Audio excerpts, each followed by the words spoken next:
Hello dear students, how are you all? Welcome you all in another video class of a psychology. Here we are just continuing the chapter 2 self and a personality. Hope so you are trying to understand the term in a very simple manner.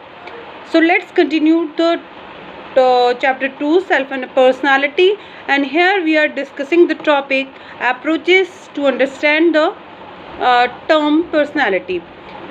So here we are just discussing about the approaches.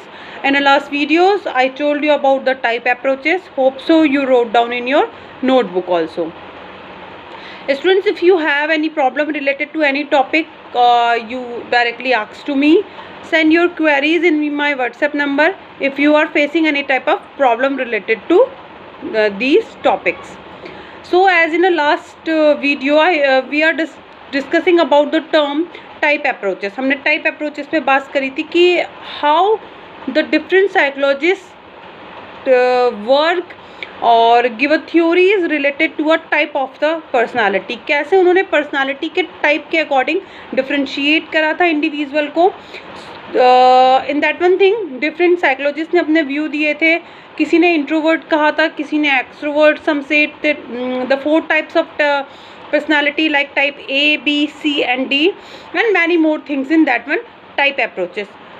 Here in this one video we are just starting a second one approach, and that is known as a trait approaches. Trait approaches, now the question come in your mind, what is this trait? ये क्या है trait approaches? How we are just try to understand these terms. हम कैसे समझें ये trait approaches को? So trait approaches means, or we can say a trait is a you take a trait or you consider a trait as a relative or a very relative attribute, or we can say in a simple word quality on which the one individual may be differ from another. ये आपका वो attribute हो सकता है जो या फिर quality हो सकती है जो क्या है बहुत ज़्यादा एंड्यूरिंग है आपकी पर्सनालिटी में, जो आपको दूसरों से अलग करती है.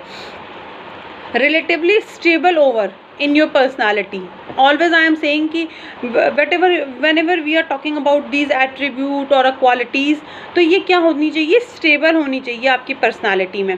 जनरली कंसिस्ट हो अक्रॉस ऑल द सिचुएशन. जिन भी हम ट्रेड्स की बात कर रहे हैं, जिन भी हम एट्रीब्यूट्स की बात कर रहे हैं, या फिर जिन भी हम क्वालिटीज़ की बात करें, traits, attribute and a quality, these are a similar word. If you have any problem to understand the term trait, so you can use the quality or we can say the attribute, but when you write the in your notes you will write the traits. Fine, आप trade लिखेंगे लेकिन समझने के लिए आप इसे quality या फिर अपना एट्रीब्यूट भी कह सकते हैं. फाइन. सो जहाँ पे हम रिलेटिवली बात कर रहे हैं स्टेबिलिटी की, तो जो वो स्टेबिलिटी होनी चाहिए वो ओवरऑल हर सिचुएशन में कंसिस्टेंसी होनी चाहिए उसमें.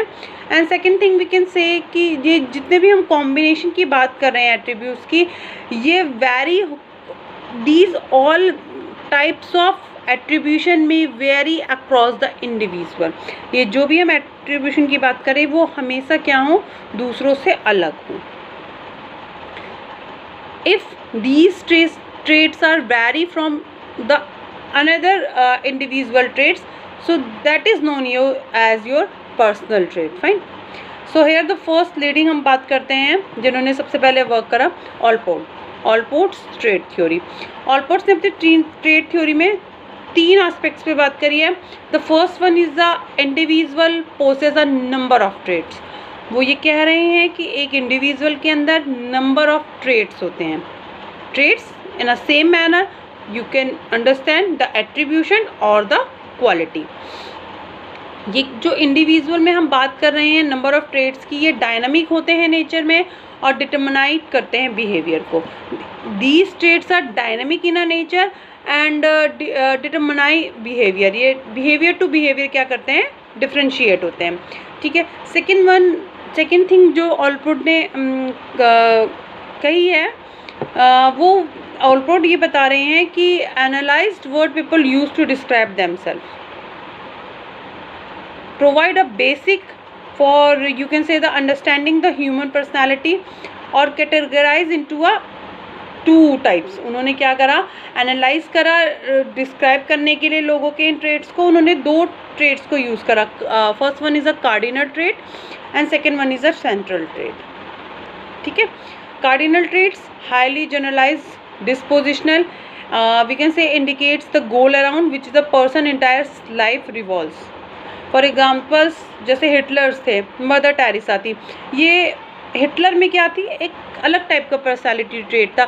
या फिर जब हम मदर टेरेसा की बात करते हैं तो उनके अंदर एम्पैथी की जो एट्रीब्यूट था वो बहुत ज़्यादा हाई लेवल का था, तो वो उनका क्या था, कार्डिनल ट्रेट था।